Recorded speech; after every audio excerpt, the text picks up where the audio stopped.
เอาเนาะพี่น้องเปิดภาพมากาบพรก็มาอยู่ที่เฮือนน้องตุ้ยเนาะพี่น้องสำหรับมื้อนี้เนาะก็คือสิมาอัปเดตบันไดเนาะพี่น้องซึ่งมี FC หลายๆฐานคอมเมนต์มาบอกว่าเอ้า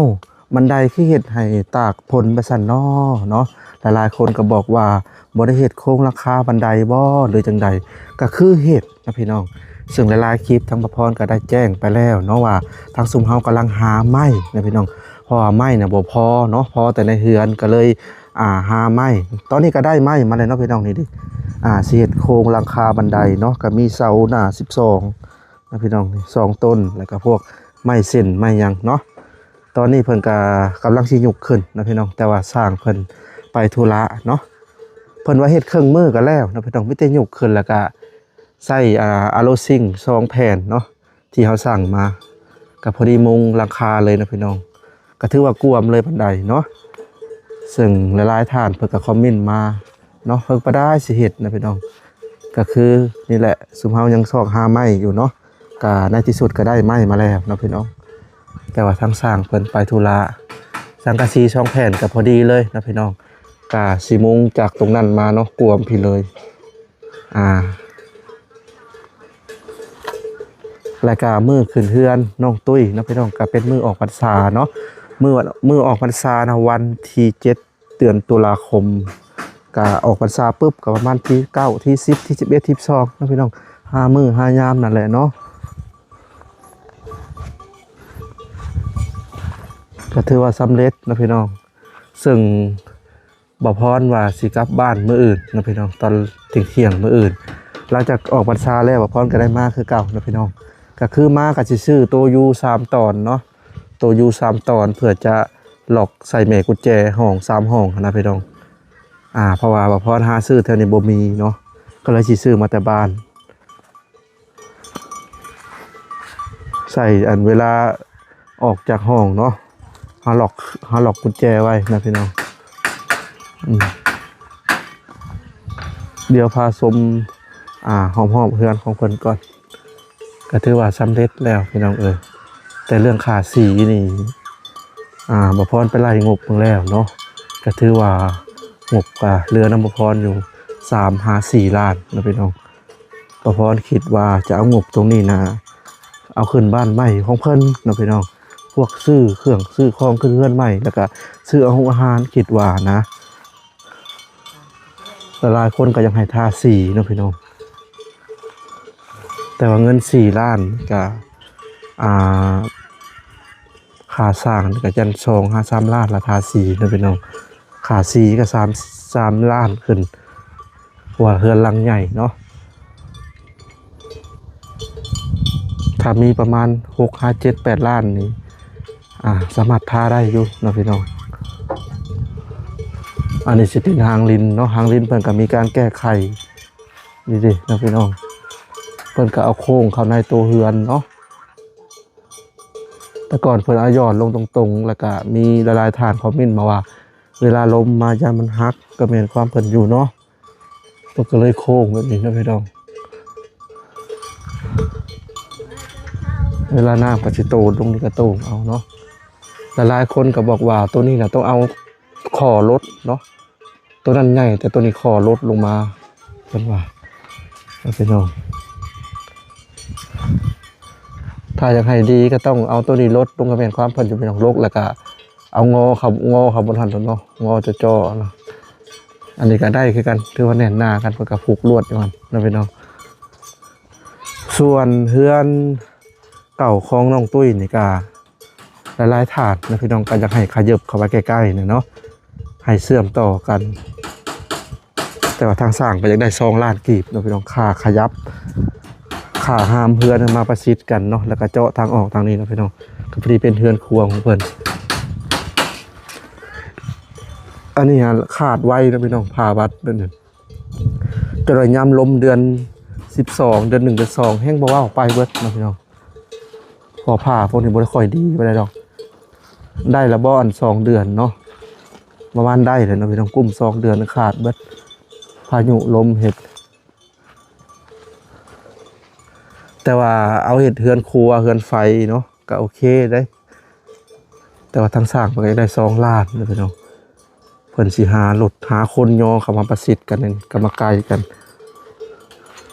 ไก่ตัวนี้นะพี่น้องก็วิธีเจาะออกแล้วก็เฮ็ดเป็น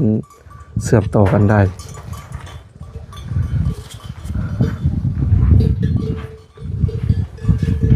อันนี้เป็นด้านหน้านะพี่น้อง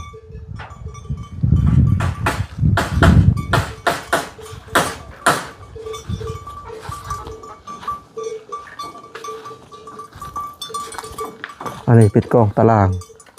ก็ถือว่าทางน้องๆก็ต้องเขาสะอาดมาเลยเนาะ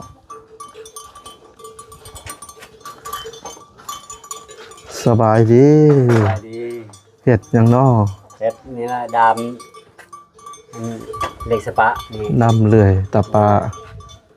มันแตกแล้วก็เฮ็ดใส่ตองไม้ อืมใช้ทั้งสร้างเพิ่นบ่ได้มาว่า สั่งมาแล้วเมื่อกินข้าวแล้ว แล้วเพิ่นสิมาเฮ็ดใหม่บ่ ย่อย เจ้าก็ยังเฮ็ดนะเพิ่นอยู่แล้วว่า ย่อย 2คนนี่แล้วว่า 3เมื่อแล้วคนหนึง โอ้ เมื่อมัด2คนนะเขาเมื่อกินข้าวเหลือแต่ข่อยอยู่นี่ เจ้าบ่อยากปานใด ยาคือกันนี่เที่ยงข่อยนี่ล่ะ โอ้เพิ่นสิให้มันแล้วมื้อนี้แล้วว่า ย่อย โอ้ดีเลยนะพี่น้อง แต่แล้วนี่ก็มีแต่ขยับเพิ่นหน่อยนั่นแหละ โอ้ เพิ่นว่า ซึ่งทำเวลาให้ขยับแล้วบ่ ก็ยังบ่มีคำตอบ คือจังหวะเพิ่นยังบ่ทันมีงบ ย่อย ทางเจ้าอยากได้เท่าไหร่ก็2ล้านบ่ ย่อย ก็สมควรอยู่เนาะพี่น้องเพราะว่ากว่าจะหยุกมาได้เด้แต่ว่าทางเจ้าก็มีวิธีหยุกอยู่แล้วเอาใส่เฮือนหรืออีแตนยู่มาบ่ ย่อย หรือว่าใส่คน ใส่รถอีแตนนั่นแหละมาอยู่นี่นะ อ๋อ คนนั้นยกบ่ได้แล้วคนน่ะ ต้องใส่หรืออีแตนจักคันคิดว่า 2คัน ท้ายหัวเนาะ โดย แล้วก็ยู่มา อยู่เข้ามาไกลๆเฮือนไม้นี่แหละ ใส่รถอีแตนแล้วว่าลากเข้ามา โดย อ๋อ2ล้านนะพี่น้อง โดย ก็เมื่อวันก่อนก็ได้คุยกับบ่าวลาอยู่เพิ่นก็บอกว่ายังบ่ทันมีงบแล้วว่าหรือจะให้เลือกเพิ่นมีแล้วบ่ อืม 2ล้านก็ให้มันแล้วนะมื้อนี้เนาะบันไดเนาะ โดย โอ้ดีดีดี รอทาตะปูกับบ่มีตะปู10สิตอก เอาแล้ว นี่นะมันมีตะปูนำ ตะปูเบิดคักแล้วบ่ โดย มีแต่ตะปูน้อยซ้ำนี่นะสิตอก อ๋อ ตอกบ่ได้ มีแต่ว่าอันนี้ต้องใส่ตะปูซิปอย่างเดียว โดย ประมาณครึ่งโลหรือว่าโลหนึง โลนึงก็ดีครึ่งโลก็พอแล้วนี่นะ เนาะ ครึ่งโล ก็มีแต่ว่า โดยมีแต่ตอกนี่หล่น ให้เพิ่นไปรับเอาอยู่ในบ้านเจ้านี่มีบ่ มี เดี๋ยวค่อยสิจ่ายให้ดอก โดย มีบ่เบอร์โทรเพิ่นให้ มี เพิ่นไปซื้อ คนจดไว้นี่นะ โทรบอกเพิ่นเอามาโลดแสดงว่า ได้ แต่เฮ็ดแต่เช้าๆนี่รอท่าตะปูบ่ เราทาตะปูนะ โอ้ก็คือว่าค่อยบอกเพิ่นว่า บ่แม่นถึงเราทาบาลาว่าคันมีใหม่แล้วเราทาก็เด้อก็ค่อยสิถ่ายคลิปแล้วว่า อ๋อ เราทาตัวนั้นแน่ก็ยานเฮ็ดก็ยานเพิ่นเตะเอก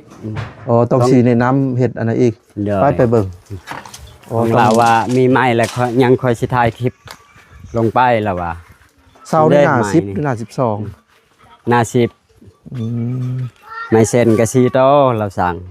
ต่อ พอ เสา เนาะจะเอามาเนาะ โดย และ มีแต่เราทาตะปู ฟังลงดินบ่หรือสิตั้งใส่หน้าเสา ตั้งใส่หน้าเสานี่แหละนี่นี่เหล็กตะ แม่น ปู บ่ได้ตะปูตัวนั้น โดยอันก็ตะปูเบื้องนั้น สิอยู่หรือบ่ล่ะ อยู่มันมีใหม่หั่น อ๋ออาศัยแบบปานนั้นสิซื้อ โด ตัวย นี้เนาะ อันนี้มีแต่ตั้งไว้ซื่อ ให้มันแล้วภายในมื้อนี้เนาะ โดย บันไดก็สิบ่ยากดอกเนาะ โดย ตั้งเกิน บ่ยากแล้วที่จะตั้งขึ้นแล้วใช้ไม้เส้นก็มีแต่มุ่ง มา อย่า เส้น งเดี ก็ ยว แม่นบ่นี่เนาะ โดย เรียบร้อยหมดละ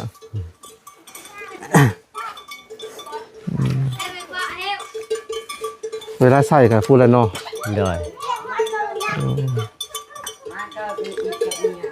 แล้วก็สิตัดไม้เส้นตัวนั้นนะไม้ แต่ เส้น ว่า ตัว ตะ นี้ ปูซอกสังกะสียังอยู่เหรอวะ ยัง พออยู่เนาะ โดยมีแต่ตะปูตอก ตะปู นี่แหละ แปด ตะปูซิป ตะ เนาะ ปู10โด ตะ ย ปูซิปครึ่งโลแล้วในมื้อนี้นะพี่น้องแต่มื้อหน้าก็สิชื่อตัวยู3ตอนแล้วเพิ่นใส่ก็บ่เฮิงบ่ได้ดอกเอาเนาะ โดย หลายคนก็ว่า ยันชุมเฮาบ่เฮ็ดปูหลังคาก็เฮ็ดอยู่แล้วเนาะพี่น้อง โดย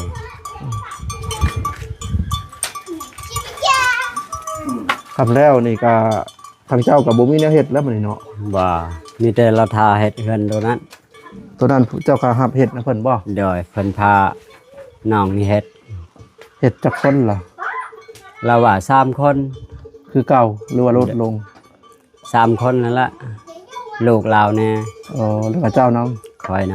ำ จักล้านคนจ้างเฮือนหลังนี้ 4ล้านแล้วว่า ฮะ 4ล้าน คือเฮือนน้องสนใจนะพี่น้อง โดย ก็เพิ่นสิแอมพาใหม่แล้วใส่วงกบประตูมีครบเด้อหั่นเนาะ โดย อ๋อสิโละพาเก่าอ๋อ บ่ได้กอบ4ล้านนะ สมมุติว่าอยากจ้างทาสีนี่ล้านห้าพอจ้างพอทาบ่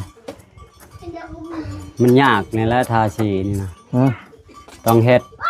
ใหม่นั่นเนี่ยมันยากเฮ็ด มันยาก โดยยาก เฮ็ดมันนางล้าน โดยไม่ดังล้านเฮ็ดขึ้นจังใดทาสีอะ ลูกเสาก็ทานำนี่ทาเบิด อืมเราทาทามช้างพุ่นละแต่เราว่าสมาร์ทเฮ็ด ล้านห้า โดย ขอบประตูลูกตุงลูกติงโอ้หลายอย่างเลยเนาะ ลายยางแหละ อ่าก็มีขอบวงกบประตูสีหนึ่งฝาสีหนึ่งสีมี3สีนะเฮือนนะ โดย มีสีขาว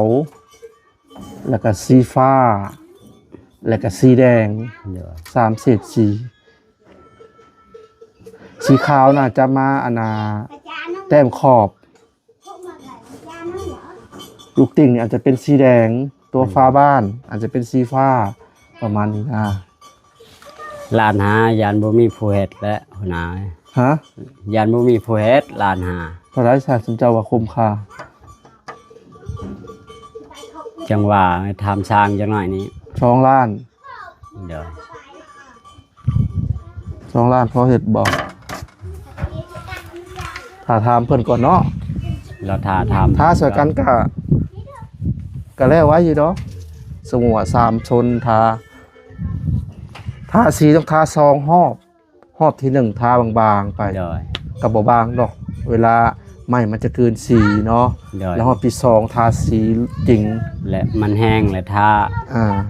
แล้ว ถ้ารวดเดียว เลย บ่มันก็บ่แม่นแนวเนาะการทาสีต้องมีรอบ2 หอบซองจัง บางคน แล้ว ถ้าอยากให้ดีด้วยรอบ3ก็มีบางคน โด ก็ ย ว่า ให้มันหนา ก็สิใช้เป็นสีคือจังว่าสีจังสีฟ้าบ่ทางน้องเพิ่นว่า เขาสั่งมาว่า อันนี้ก็ลองถามเบิ่งนะพี่น้องเพื่อว่าได้ทาเนาะพิจารณาเบิ่งอีกครั้งก่อน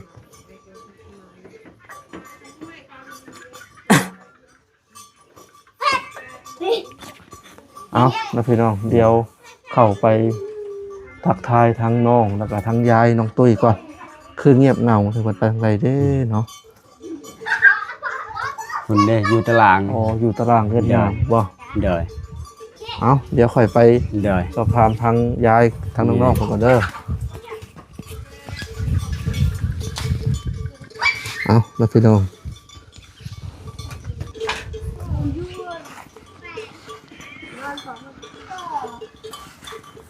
เพิ่นอยู่กองตารางเรือนหญ้าของเพิ่นเนาะ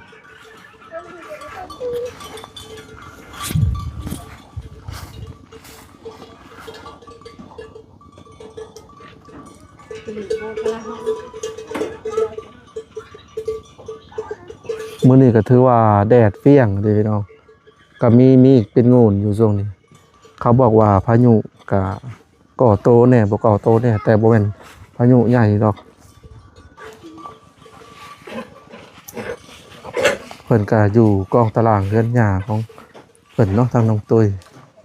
สบายดีทั้งตุ้ยทั้งหญ้าทั้งหญ้านำเป็นได้เช้าแล้วบ่เป็นไข้นะ มันโยนแล้วนั่นไม่รู้ ยังบ่ทันเช้าคักบ่ บ่ ได้ไปเข้าแล้วบ่น้ำเกลือ เขาละ เข้าแล้วเนาะก็คือว่ารู้สึกว่าคือจักดีขึ้นกว่าเก่าอยู่แล้ววะ ค่นะ เป็นได้จังตุ้ยน้องๆเพิ่นพากันไปใช่เบิ่นล่ะ น้องหมุยไปคุดจิหรอ ฮะ ไปคุดจิล่าน้องหมุย ไปคุยจะรอไปแล้ว เนาะ อ้าวโรงเรียนเพิ่นบ่ได้ไปบ่คุมื้อ เนาะ บ่มีครูอาจารย์มาสอนบ่อืม ขบวนเห็นเข้าไป หยุดหลายมื้อเลยเนาะ เนาะ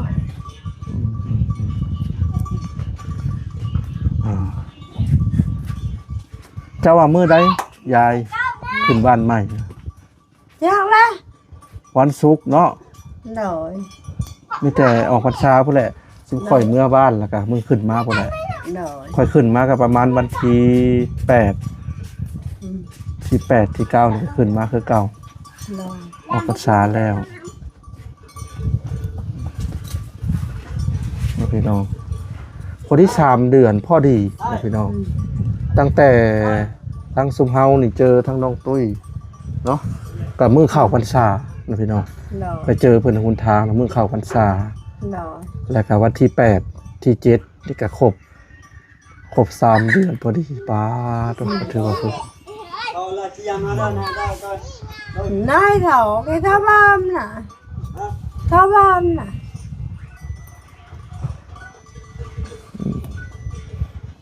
ครบ3เดือนแล้วพี่น้องออกพรรษาเป็นได้น้องตุ้ยคือเงาง่วงฮะ เดี๋ยวขึ้นมาเลย กินข้าวกินน้ำแล้วไป กินแล้ว ได้อีกยังกิน กินหมูหุงกิน ตำมังหุง เนาะ ใครต่ำเจ้าบ่ อ่า แซ่บอยู่บ่ล่ะ เนาะ ตำใส่ยังแน่ตำมังหุง ใส่เกลือเป็นนัวเผ็ด มียังอีก ไปได้ แต่มียังอีก ผักเทียมหมูนาว เบิดบ่ เนาะ อ๋อมังเล่นบ่มีเนาะน้ำตาลที่ใส่อยู่บ่ บัว อ๋อก็ตำอยู่บ้านเนาะก็แซ่บไปหนึ่งเลยพี่น้องบางคนน่ะบ่มีมังนาวใช้มะขามก็ยังได้เนาะ เนาะ มะขามกับกระเทียมตำมะฮุ่งเนี่ยถ้าแม่นค่ากระเทียมนี่คือบ่ได้เลยเวลาก็ต้องมีกระเทียม อืม สำคัญเลยตำมะฮุ่งกับกระเทียมถ้าบ่มีมะนาวใช้มะขามก็ได้มะกระสังก็ได้ก็แซ่บไปอีกแบบมะกระทินอ่อนแถวนี้มีบ่ว่ามันอยากตำมะฮุ่งนะพี่น้องเดี๋ยวว่าพรกลับจากนี้ไปก็สิไปตำอยู่พุ่นแหละไปตำอยู่เฮือนของน้องแนนนาเนาะเหตุผลที่บ่พรมักไปตำที่นั่นก็คือใกล้กับมะกระทิน หน่อย แล้วก็ใกล้กุ้งมังหุงขนาดพี่น้องก็เลยหมักไปตำญี่ปุ่นแซ่บได้กินกับมะกระถินอ่อนพวกนะฮันมีมะหุงแต่ใกล้ๆนะฮันแล้วก็มะกระถินก็อยู่ในฮันเนาะหลังจากปิดคลิปนี้ไปก็สีมุ่งหน้าไปพุ่นเลยนะพี่น้องไปกินตำมะหุงญี่ปุ่นแหละ อืม น้องมุ้ยได้จ้ะ คุดจิหรอ น้องเงียง ได้เขาเล่น อ๋อน้องวงน้องแหวง อยู่เพื่อน อยู่เพื่อนผม เนาะ เป็นได้สวนหญ้าตายเบิดบ่ ยัง เนี่ย ฮะ มันมายังอ่ะ มันบ่งามเนาะ เนาะ มองอ่ะ เพราะมันเป็นดินอันนี้นาเนาะพี่น้องสิไปปลูกอย่างนี้ปลูกอย่างมันบ่อยากเป็นเนาะไม่ได้ หน่อย มันเป็นดินแบบดินโลนๆนะพี่น้อง อืม เขาเอิ้นดินทางก็ดินกลางโคก เดินกลางโคกเดินบ่มีคน ถ้าอยากปลูกว่าปลูกอย่างจริงจังอะไรนะต้องมีรถไถใหญ่แล้วก็ไถขึ้นลึกๆให้ดินมันเป็นผุยขึ้นนะแห้งๆแล้วก็หาฝุ่นมาลงนั่นนี่ หน่อย หาพวกอันขี้เลื่อยยังมาลงอันนั้นได้ อันนี้แบบ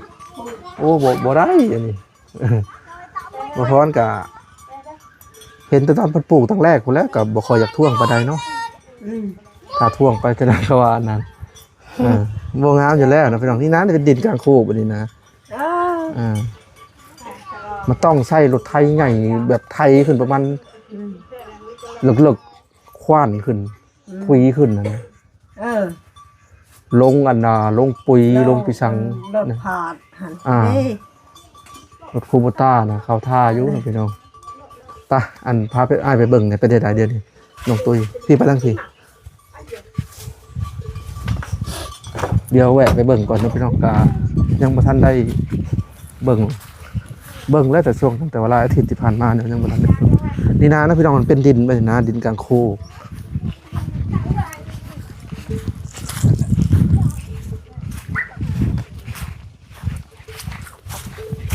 หญ้าลิเปียบ่ นั่น ต้นกล้วยกะติดแล้วเนาะพี่น้องแต่ว่าคิดง้อช่วงยามแล้งเนี่ยมันจะเหี่ยวแห้งเขาได้พดน้ำก็จริงแต่ว่ามันดินบ่งามนะพี่น้อง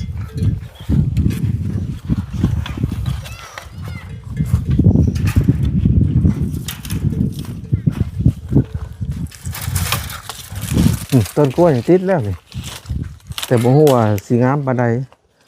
เพราะต้นกล้วยนี่มักความชื้นความสุ่มแล้วก็ดินเป็นผุยๆ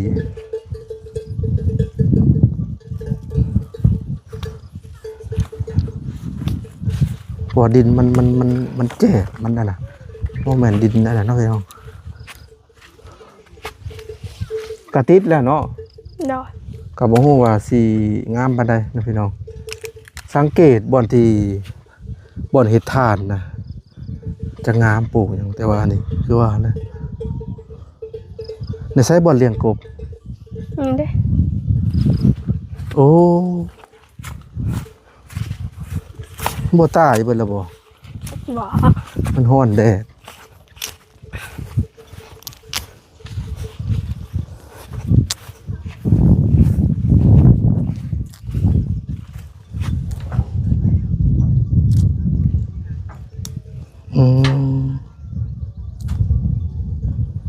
จักโตปล่อยลงนี่บ่เนาะ ลาย ฮะ ลายตัว หลายโต ดอก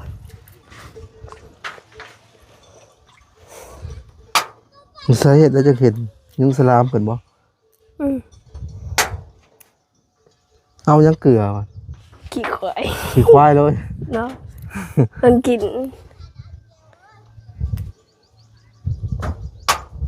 ทดลองเลี้ยงบ่หรือเลี้ยงจริงจัง จุดลองด้วย โอ้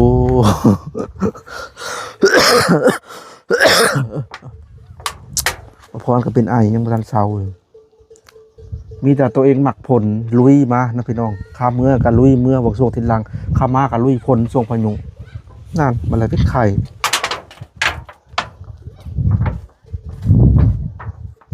ถ้าว่ามันโอ้มันแบบนี้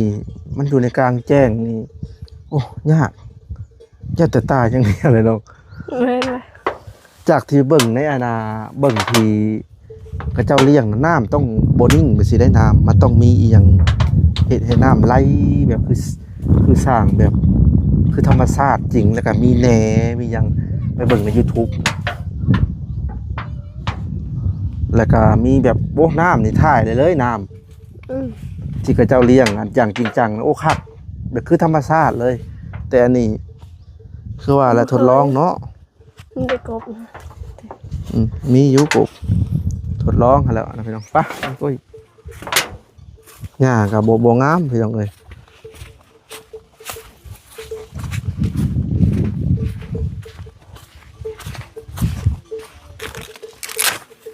ประมาณนี้นะพี่น้องมักสลีก็ถ้าบ่อันนั้นก็บ่งามคือว่าแหละ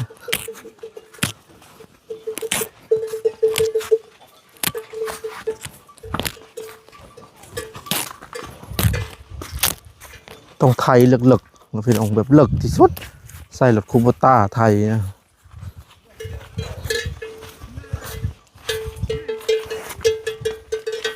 นี่บ่อนเพิ่นเคยปลูกแต่เก่านี่เป็นสวนอันนั้นมันใกล้ถ่านไฟเนาะพี่น้องค่ะดิมันมีอันขี่ถ่านขี่หยังแล้วมันจะงามบ่อนประเทศตะกี้นะเก็บให้แน่จักกำหนึ่งน้องตุ้ยเสียไปกินกับข้าวปุ้นก่อนนี่ผักบัวนี่งามนะพี่น้องพอดินขี้เต่าเด้เอาดิตัวนั้นก็งามมาเลยบัว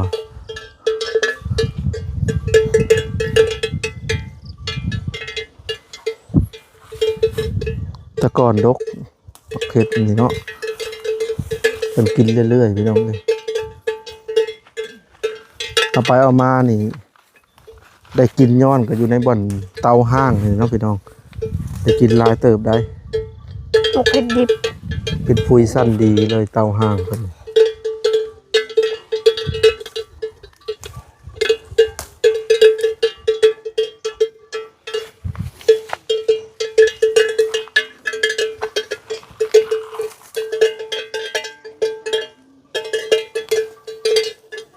เก็บกินทุกมื้อบ่ซุมน้องก็ได้ บ่ เฮิงจะกินทีหนึ่งบ่ อืม ถือไปก่อนไปพี่น้องเลยแดดละ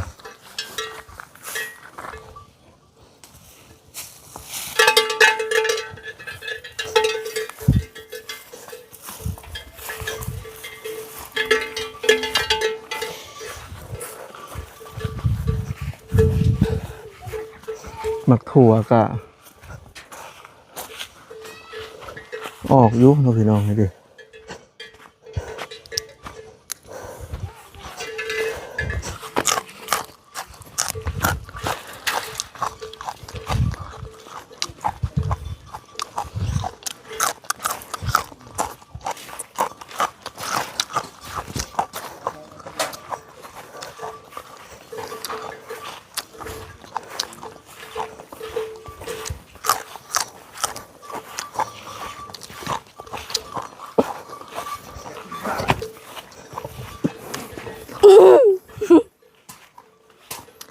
ถ้ากระต้ารถของเราบ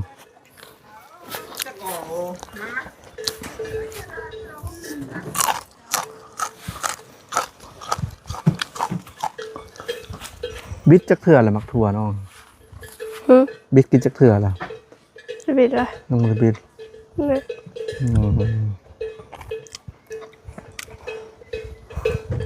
เอาละนะพี่น้องซึ่งสำหรับคลิปนี้กันนี้แหละมาอัปดงอัปเดตบันไดเฮือนน้องตุ้ยเนาะแล้วก็ได้มาสอบถามทางน้องตุ้ยเล็กน้อยเนาะพี่น้องมีแต่ว่าพนและบัดมือขึ้นเฮือนขึ้นซานเนาะพี่น้องจังสีได้มาอัปเดตอีกครั้งเนาะซึ่งบันไดก็เพิ่นว่าแล้วภายในมื้อนี้นะพี่น้องประมาณ 5-6 โมงแรงน่าจะสำเร็จเพิ่นว่าเนาะตอนนี้ก็ทั้งสร้างเพิ่นมื้อกินข้าวกินน้ำทางน้องตุ้ยก็จะขึ้นไปไว้อยู่บ่เฮือน น้อย เราขึ้นไปนอนไว้เลยเนาะ น้อย มีจะอดใจรอออกพรรษานี่แหละก็ได้ขึ้นแน่นอนเนาะเอาล่ะน้องตุ้ยสำหรับคลิปนี้อาจจะขอตัวลำลาเลยเด้อ น้อย เดี๋ยวมาพอกันในอีพีหน้าเนาะ น้อย ไปก่อนสบายดี